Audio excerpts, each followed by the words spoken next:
Assalamu alaikum, and welcome back once again to Today in African History with Baba Shaka. I'm Baba Shaka, and today is July 26, 2021, and it is the 174th anniversary of the Republic of Liberia.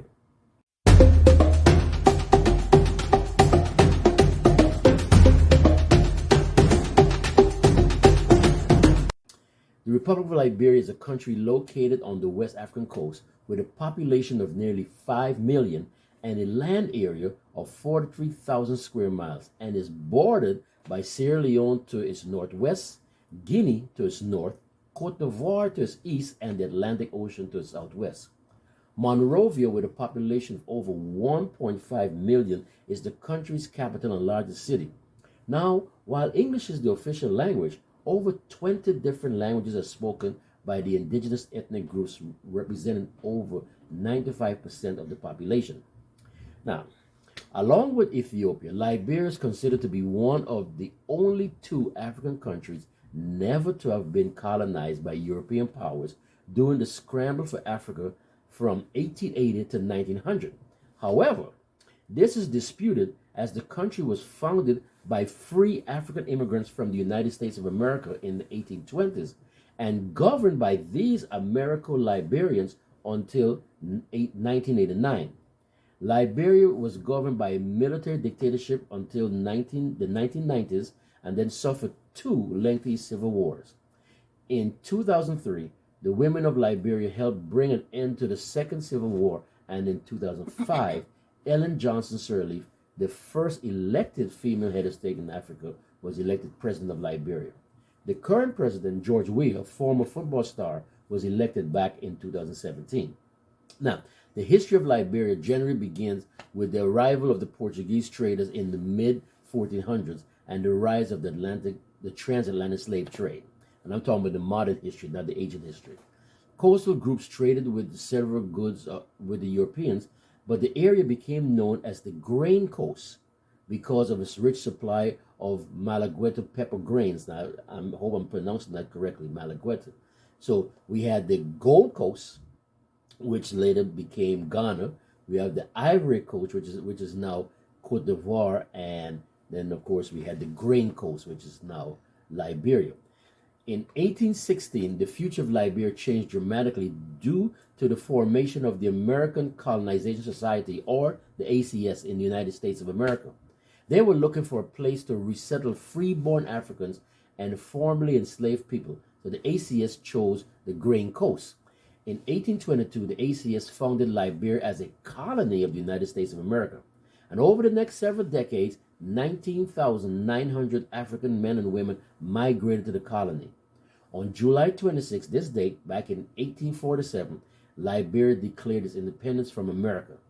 Interestingly, though, the United States refused to acknowledge Liberia's independence until 1862, when the U.S. government ended the practice of enslavement during the American Civil War. The oft-stated claim that after the scramble for Africa, Liberia was one of two African states to remain independent is misleading, because the indigenous African societies had little economic or political power in the new republic. Instead, all power was concentrated in the hands of the African settlers from America and their descendants, who became known as the Americo-Liberians. In 1931, an international commission revealed that several prominent Americo-Liberians had enslaved indigenous people. So they came back, they fled slavery in America, came back to Africa and practiced some slavery on the indigenous people there. The Americo-Liberians constituted less than 2% of Liberia's population, but in the 19th and early 20th centuries, they made up nearly 100% of qualified voters. Sound like what's going on in Georgia and Texas today. And for over 100 years, from its formation in the 1860s until 1980, the Americo-Liberian True Whig Party dominated Liberia's politics in what was essentially a minority-ruled one-party state.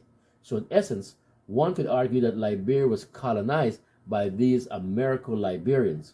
And though they were black, the Americo-Liberians created a cultural divide. From the day they arrived, they set about establishing an American rather than an African culture. They spoke English, dressed like Americans, built southern plantation-style homes, the same ones they ran away from in America, ate American food, practiced Christianity, and lived in monogamous relationships. They modeled the Liberian government after that of the United States. And on April 12, 1980, Master Sergeant Samuel K. Doe and less than 20 soldiers overthrew the American Liberian President William Talbot. The Liberian people celebrated the coup d'etat as liberation from the American Liberian domination. However, Doe's dictatorial government proved no better for the Liberian people than his predecessor. And after a coup attempt against him in 1985 failed, Doe responded with brutal atrocities against suspected conspirators and their followers. The United States, however, had long used Liberia as an important base of operations in Africa, and during the Cold War, the U.S. provided millions of dollars in aid that helped prop up the Doe increasingly unpopular government. In 1989, Charles Taylor, a former American Liberian official, invaded Liberia with his National Patriotic Front. Backed by Libya, Burkina Faso, and Ivory Coast, Taylor soon controlled much of the eastern part of Liberia. And Doe was assassinated in 1990, and for the next 5 years, Liberia was divided up between competing factions who made millions exporting the country's resources to foreign buyers. In 1996, Liberia's warring factions signed a peace agreement and began converting their militias into political parties. The peace, however, did not last, because in 1999, another rebel group, Liberians United for Reconciliation and Democracy, or LURD, L-U-R-D, challenged Taylor's rule. LURD reportedly gained support from Guinea, while Taylor continued to support rebel groups in Sierra Leone. In 2001, Liberia was fully embroiled in a three-way civil war between Taylor's forces, LURD, and a third rebel group, the Movement for Democracy in Liberia. In 2002, a group of women led by social worker Lema Gbowee, I hope I'm pronouncing it correctly, it's spelled Gbowee, Lema Gbowee, formed the Women of Liberia Mass Action for Peace, a cross-religious organization that brought Muslim and Christian women together to work for peace. Today, the women's galvanizingly effective effort are credited with bringing about a peace agreement in 2003. And as part of the agreement, Charles Taylor agreed to step down. In 2012, he was convicted of war crimes by the International Court of Justice and sentenced to 50 years in jail. In 2005, elections were held in Liberia, and Ellen Johnson Sirleaf, who had once been arrested by Samuel Doe and lost to Taylor in the 1997 elections, was elected president of Liberia. She was Africa's first elected female head of state of modern history.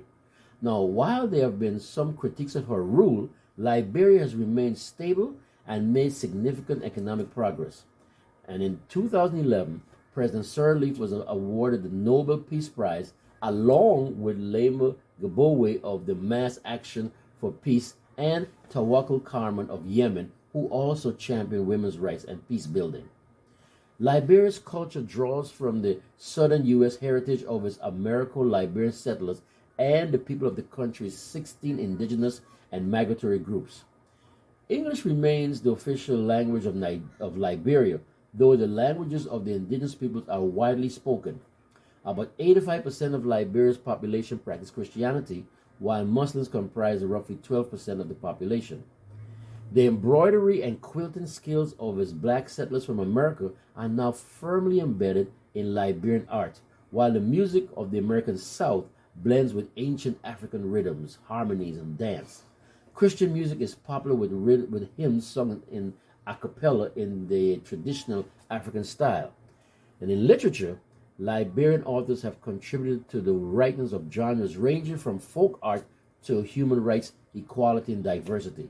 And as W. Du Bois and Marcus Garvey wrote of the need for Africans to develop their own quote-unquote Africa for Africans identity, demand self-rule, and reject the European view of Africa as having a culturalist society. Education is compulsory for Liberian children between ages 7 and 16 and provided free at the primary and secondary levels. The country's main institutes of higher learning include the University of Liberia, Cottenham University College, and the William V.S. Tubman College of Technology. The Liberian population is made up of several indigenous ethnic groups who migrated from the Sudan during the late Middle Ages. Other groups include the descendants of the Americo-Liberians who migrated from American founded Liberia between 1820 and 1865, and other black immigrants from neighboring countries of West Africa.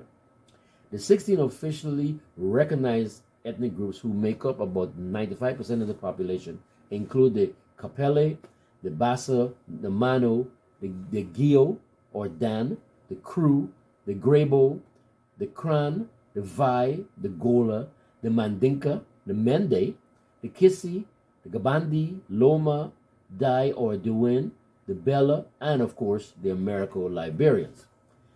Still modeled on the United States federal government, Liberia's government is a republic with a representative democracy made up of executive, legislative, and judicial branches. Under its constitution adopted in January of 1986, a president who is freely elected to a 6-year term serves as the head of state and the commander-in-chief of the military.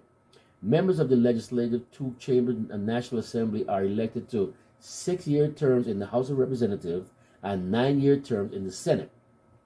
And similar to the hierarchical power structure of the federalism of the United States, Liberia is divided into 15 counties, each headed by a presidentially appointed superintendent. Now, after being legalized in 1984, political parties multiplied rapidly. Current major parties include the Unity Party, the Congress for Democratic Change, the Alliance for Peace and Democracy, and the United People's Party. And as highlighted by the election of Ellen Johnson Sirleaf as president in 2005, women play a prominent role in Liberian politics and government. Since 2000, women have held over 14% of the seats in the National Assembly. Several women have also served in the presidential cabinet and as Supreme Court justices. The Liberian judicial system is overseen by a Supreme Court with a lower court system comprised of courts of appeal, criminal courts, and local magistrate courts. To the extent possible, the indigenous ethnic groups are allowed to govern themselves according to their traditional laws. Right. Very good. So, I want to say happy birthday, Liberia. I know that there are millions around the world who join me in wishing you a peaceful and prosperous future. May Allah subhanahu wa ta'ala bless your people and guide your leaders, inshallah. All right. Again, we thank our newest sponsor, GA.J.Fashion LLC, for their contributions to the ongoing success of this channel. Give Miss Julie a call and stop by to experience her fantastic creations for both men and women. Now, this shirt that I'm wearing is, of course, one of hers, so you have an idea of just what to expect. Now, for those of you living outside of the DMV, that's the DC, Maryland, Virginia area, definitely call Miss Julie. I'm confident that some arrangement to ship to you can be made, inshallah. A mighty big thank you to all of our subscribers who continue to support us. To those of you who have not yet subscribed, please take this time to hit that subscribe button just below there and lend us your much needed support in bringing you these daily lessons. Please like and leave a comment down in the comment section. And I'm sure that Liberians may have some comments, some agreeing, some disagreeing with some of my comments. But most importantly, please share, especially with the young amongst us, because as you and I both know, this material is not taught in our schools. So, until tomorrow, inshallah, this is Baba Shaka with Today in African History. Masalam.